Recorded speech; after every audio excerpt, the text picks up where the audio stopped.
كتاب الست باب 162 درس إنك رياض الصالحين. ما يقول كونكو ويأتا كونكو أنت ويأتا إذا ركب الدابة ستيوني ووأتك دابة ومبان بأتين للسفر في بوياس غنبل. قال الله تعالى لدالي وجعل لكم ودنيا من الفلك مدلات والأنام نمرات ما تركبون لتستووا على ظهوره ثم تذكروا رزق جنة نعمة ربكم إذا استويتم صفوتم عليه وتقولوا يا سبحان الذي سخر لنا هذا وما كنا له مقرنين وإنا إلى ربنا لمنقلبون. وعن ابن عمر رضي الله عنه أن رسول الله صلى الله عليه وسلم كان بلاد إذا استوى صفوتم على بعيره أورم بأتير مأبني خارج نهره بيالتي إلى سفر فاد وياس كبر حبي لي ثلاثا رابطة ثم قال رفت ما كانوا سبحان الذي سخر لنا هذا سنة يودني أو الله جو أمين دلتان دومين ndi mbaɗɗateri ɗo foti ko otowal foti ko motor foti ko puccu foti ko ngeloba wama kunna men laataki lahu wonande ɗum ɗo mo'urinina meɗen wawno ɗeltude ɗum wa inna ila rabbina lamunqalibun. allahuma ya allah inna min nas'aluka min turkima fi safarina hada e nder ndu o voyage amen ɗo albirra ɗiggere wattaqwa e kulol wa min al amali e immorde gollugol ma tarda ko yiɗɗa yarliɗa. allahuma ya allah hawwin alayna newina men safarana hada o voyage amen watwi anna taggana men bu'udahu woɗɗendi mum nde. allahumma anta sahibu kawmi woddiɗɗon fi safar والخليفة لنتي في الأهل. اللهم يا الله إني أعوذ بك من مولرما من وعثاء السفر إمرد ولا كونكم فوياسون وكعبة المنزل كندار دي يو لكدوني كندار دي سونار لغو يؤول كويلا تادو لغو وسوء المنقلب إبنغو روتور دغول ما ناروتان دي بند هيوتي تيرغول كمودون في المال كجاودي والأهل كبينغور والولد كبيب بمانا أرغول توا كويلا تادو وإذا رجع استيوني أنت بروتك قالهن كدي أولا بيكونغو دي وزادو بيدتا فيهن إمجي آيبون رتطوب تائبون توبوب عابدون روب لربنا جونا حامدون يرتوبون. رواه مسلم. معنى مقرنين كما نام واو بجول كندير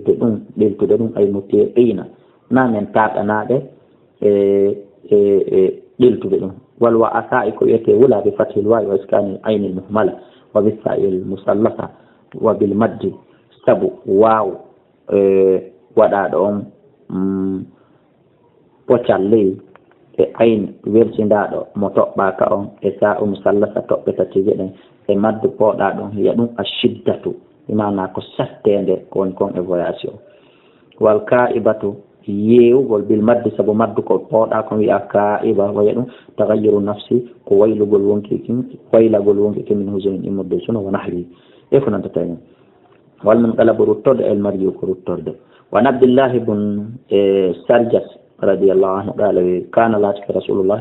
صلى الله عليه وسلم إذا سافر سمو فياس يتعود ومولو رأي الله من إساء سفر إمود تنفريلي ساتين دي يكون إفوياس وكائبة المنقلب ييوغل رفتغل والحور بعد الكون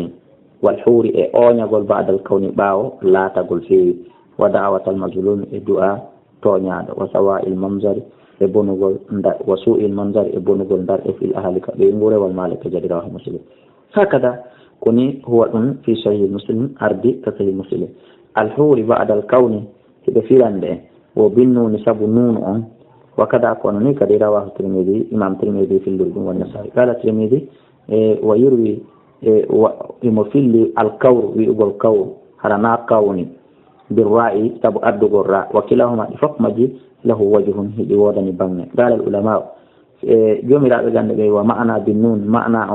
كنون والراء إقراء جميعا دندان الرجوع كرتقل من الاستقامة في وإفيقل أو الزيادة ما دون بيدار إلى نفسها إلي تقول. قال بي ورواية الراء وفي الله كون الراء يقول كوري مأخوذة جتا من تكوير الإمامة immorde e yiltodirgol metelelngol wahwa ɗum laffuhu ko taarugol ngol taari to filli wa jam'uha e dendanangal maggol wa riwayatu nun riwaya ka wi'a ɗon nun on ay minal kawni immorde e laatagol ay masdaru ko ɓuli ɗum yaltina ɗum kana laatiɗo yakunu ino laato kawnan e laatagol ida wajida so tawini woodama wastaqarra ñiiɓi. wonal ibnu rabi'ati wala ko wi shahidtu mi shahidtu mi seedino Ali ibn Abi Talib radiyallahu anhu uti bi dabbatin muaddana dabe wal yarkaba fi waddo ba falamma wada rijla utumande wanno koyngal makko ngal firri kaabe mbaɗa terne qala umati bismillah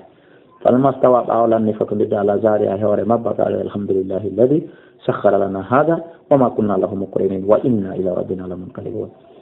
ثم قال رفت أماك الحمد لله 3 مرات لاذتتي. ثم قال رفت أماك الله أكبر 3 مرات لاذتتي. ثم قال رفت أماك سبحانك لا بل ودني ما إني ظلمت نفسي فاغفر لي يا فلان إنه كن لا يغفر الذنوب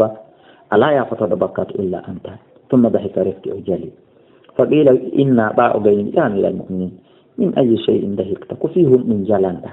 قالوا رأيت النبي صلى الله عليه وسلم فعل كما فعلت هو ونمهو ثم ضحك رفت أجلي كسنة كنين تنقل لا كنا دينا أجل.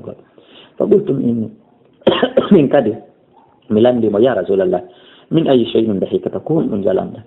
قالوا إن ربك النجوم سبحانه يعجبه مهاو من عبده إجياء مكة إذا قال شوي اغفر لي ذنوبي يا فلان بكات جاني يعلم هرم عندي أنه كون لا يغفر الذنوب لا يغفر بكات غيري سونامي